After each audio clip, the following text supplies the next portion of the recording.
kipindi hiki twende kuangalia umuhimu wa protini kwa ukuaji wa watoto.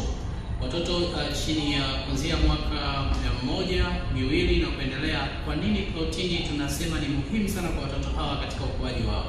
Protini ni muhimu kwa watoto hawa kwa sababu ziko zaidi ya amino asidi ambazo ni moja ya kemikali zinazopatikana katika vyakula vya protini.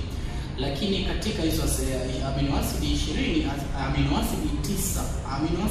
kati hizo 20 ni muhimu sana kwa watoto hawa wa mwaka 1, miaka 2 na kuendelea katika ukuaji wao. Protini ni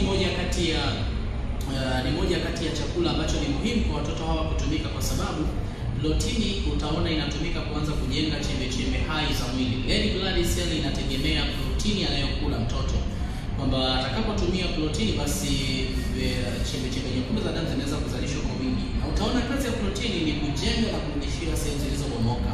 Kwa hiyo katika kipindi cha mwaka 1, miaka 2 na miaka 3 na kuendelea, kipindi hiki watoto wanahitaji protini nyingi kwa sababu wako katika ukuaji. Growth hormone itategemea protini anayoipata mtoto. Anapotumia vyakula vingi vya protini, basi pituitary itaweza kuruhusu homoni ya ukuaji kwa ufasaha zaidi, na mtoto atakuwa katika ukuaji mzuri. Sasa protini katika kipindi hiki ni muhimu, ambayo itapatikana katika samaki na nyama pamoja na vyakula vya maharage pamoja na kunde. Vyakula vya maharage na kunde vina protini pia ambayo mtoto anatakiwa kuipata. Sasa iko hivi, hebu tuweke bayana inakuaje. Tunashauri mtoto apate walau samaki mara 2 kwa wiki. At least mara 2 ya milo yake ya wiki apate samaki. Lakini pia apate at least milo 2 au imepungua sana mlo 1 wa nyama nyekundu kwa ajili ya kuongeza protini. Na apate vyakula vya maharage pamoja na kunde kwa milo 3 mpaka 4 kwa wiki moja. Sasa utaona kwamba anapotumia samaki atapata amino acid, na atapata amino acid, lakini pia atakapotumia nyama atapata amino acid, lakini pia atakapotumia maharage atapata amino acid. Na hizi zote zitakuwa ni tofauti. Sio tu kwamba kwa sababu zote zina protini kwamba mtoto apewe nyama aache kupewa maharage, au apewe maharage aache kupewa samaki. Anapaswa kupewa vyakula hivi vyote kwa mpangilio, na asipewe kwa kupita kiasi. Ukizungumzia milo at least 2 au 1 wa samaki kwa wiki, na milo 2 au 1 wa nyama kwa wiki, na milo 3, 4 ya vyakula vya maharage pamoja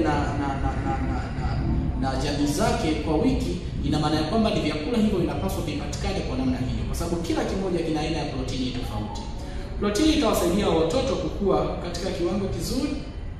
Watoto watakuwa na uwezo mkubwa wa ufanisi wa akili, lakini pia watakuwa na nguvu za kuweza kutosha. Kwa hiyo ni muhimu sana katika ukuaji wa watoto wa mwaka 1, 2, 3 na kuendelea apate protini. Protini ni muhimu sana. Nimeieleza inapatikana katika hivyo vyakula. Kuhakikisha unamnunulia mtoto wako vyakula hivyo na anavipata kwa ajili ya kuhakikisha ukuaji wake. Akipata protini hizi, ukuaji wake utakuwa ni mzuri, ukuaji wake utakuwa ni wakasi, atakuwa ni mwenye akili, mwenye uchangamfu na bila magonjwa, kwa sababu atakuwa na chembe nyingi za damu. Kwa hiyo itaweza kumsaidia. Lakini zikitumika protini hizi, akala nyama kupita kiasi, akala samaki kupita kiasi, kumbuka samaki zina mafuta pia, lakini pia akala maharage kupita kiasi, mtoto huyu atakuwa na uzito mkubwa kupita kiasi. Uzito mkubwa kupita kiasi kwa mtoto nao sio mzuri. Kwa hiyo mpatie kwa kiwango. Usizidishe vyakula hivi kwa kuhisi kwamba mtoto akiwa mnene ndio afya. Patie mtoto kwa kiwango na kwa utaratibu huu ambao tumeuelekeza. Asante, tukutane katika kipindi kitakachofuata. Mimi ni Dr. Felician Rugai. Bye bye.